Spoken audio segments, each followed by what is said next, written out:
29 avril 2009, expérience 214, obscurité.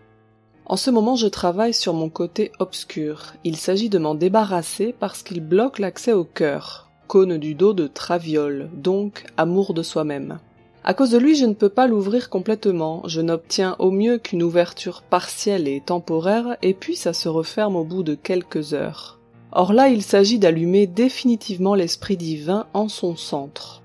Affronter son côté obscur n'est pas une chose agréable. D'abord, je suis mis en face de ma phobie des anges et des êtres du pôle de la lumière. Je m'explique. En fait, la plupart du temps, je suis accompagné par des êtres de la nature. J'ai été accompagné même par des êtres qualifiés de maléfiques pour la plupart des gens. Entre autres, un gnome des profondeurs et un troll. En résumé, chaque fois que je croise quelqu'un depuis que je suis né, le gnome me souffle une réplique pour défoncer la personne. Il est intarissable en répartie, et le troll fait bouillir la colère et m'envoie des images pas très catholiques assez régulièrement. Heureusement, je suis habitué à vivre plusieurs réalités simultanément depuis longtemps, et j'ai une certaine protection à ce niveau. Qui plus est, c'est une épreuve que j'ai plus ou moins remportée. Malgré la colère du troll, je n'ai jamais cédé à la violence qui bouillonnait en moi, et j'ai pu la dévier sur autre chose, arts martiaux ou jeux vidéo, très efficaces. J'ai résolu le problème des phrases qui défoncent en ne parlant pas. Je pense que celui qui n'a pas ressenti la colère qui m'a habité à un moment n'a pas idée de ce qu'est la colère d'un troll. Une fois cette colère complètement résolue, j'ai pu laisser partir ces deux-là, et c'est pas plus mal.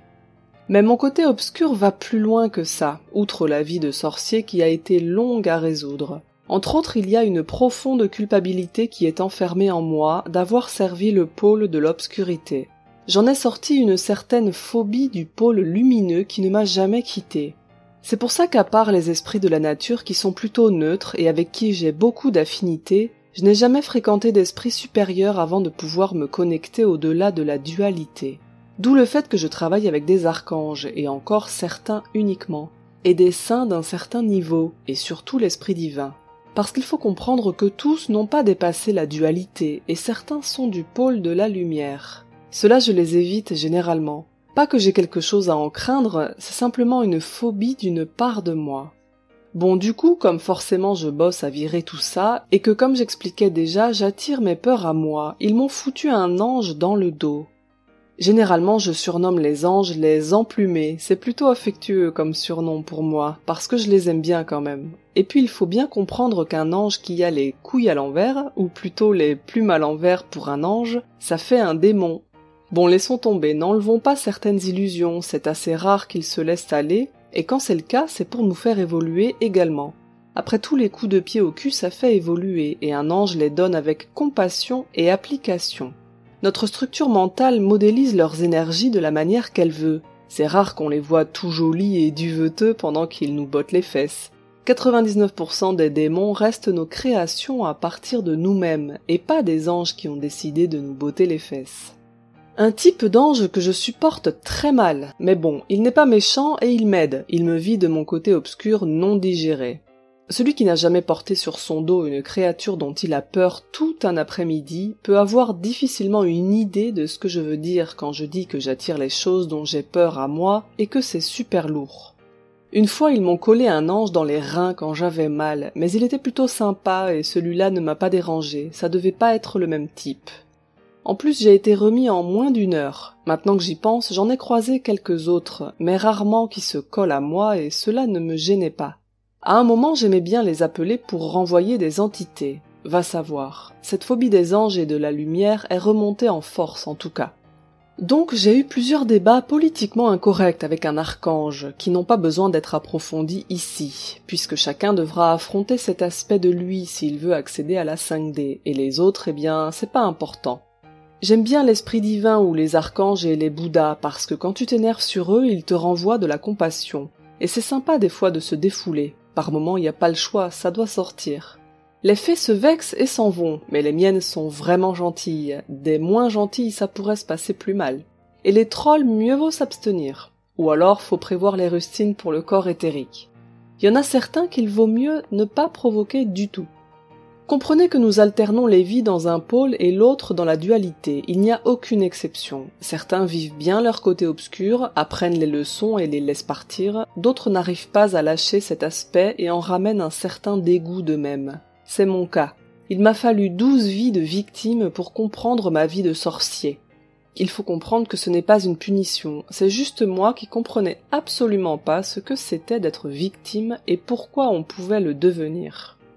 J'ai fini par capter, dans cette vie, que la victime essaie d'exercer du pouvoir sur les autres. Se positionner en victime est une manière d'attirer l'attention de la mère, en fait, et des autres. Mais bon, c'est une leçon qui a été très longue à comprendre.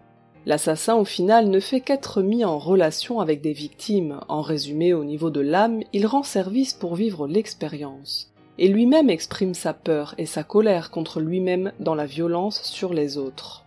J'ai compris beaucoup de choses politiquement très incorrectes dont je ne parlerai pas ici, car n'oublions pas qu'en France, nous n'avons pas le droit de tout dire. Ce n'est pas dans la Constitution. Respectons les règles après tout, chacun pourra en discuter librement avec qui de droit quand le temps sera venu pour lui. Cette obscurité en nous, chacun devra l'affronter, car celui qui ne la regarde pas en face à l'intérieur en la laissant s'en aller, devra l'affronter à l'extérieur. En ce moment, nous sommes mis face à 3 choix. 1. Entrer dans la 5D, donc dépasser la dualité. 2. Rester dans la 4D et la dualité. 3. Rester dans la 3D. Prendre l'option 1, c'est regarder son côté obscur en face et retransformer les énergies, donc lâcher la peur. Du coup, on peut réintégrer les 2 pôles en l'énergie de lumière créatrice originelle qui est notre nature. Prendre l'option 2, c'est jouer les saints, pôles lumineux, qui jugent et condamnent les autres et affronter forcément son côté obscur à l'extérieur. Prendre l'option 3, c'est rester à fond dans la matière et ne se soucier de rien d'autre. En ce moment, il y a des channels pour chacun de ces aspects, parce qu'en vertu du libre arbitre, nous devons tous pouvoir choisir. Les channels du 1 sont aiguillés sur des réalités où les choses se passent plutôt bien, mais passent par le renoncement de l'ancien pour élever son regard au-delà des pôles et des notions de vie et de mort. Les channels du 2 sont aiguillés sur des fins de la matière sordide et élitiste. Seuls les plus pieux qui ont signé chez moi survivront, les autres sont de faux prophètes, blablabla. Les channels du 3 sont le journal de 20 heures. Comme dirait Lénine, choisis ton camp, camarade. Qui sait si nous n'allons pas réellement être aiguillés vers des réalités différentes, mais c'est une autre histoire. Et bien sûr, chacun peut faire ce qu'il veut au niveau de l'âme, c'est ça la magie du libre arbitre. À la source, nous partageons tous les expériences, donc à un certain niveau, nous vivrons tous les 3 aspects. Cool, non ?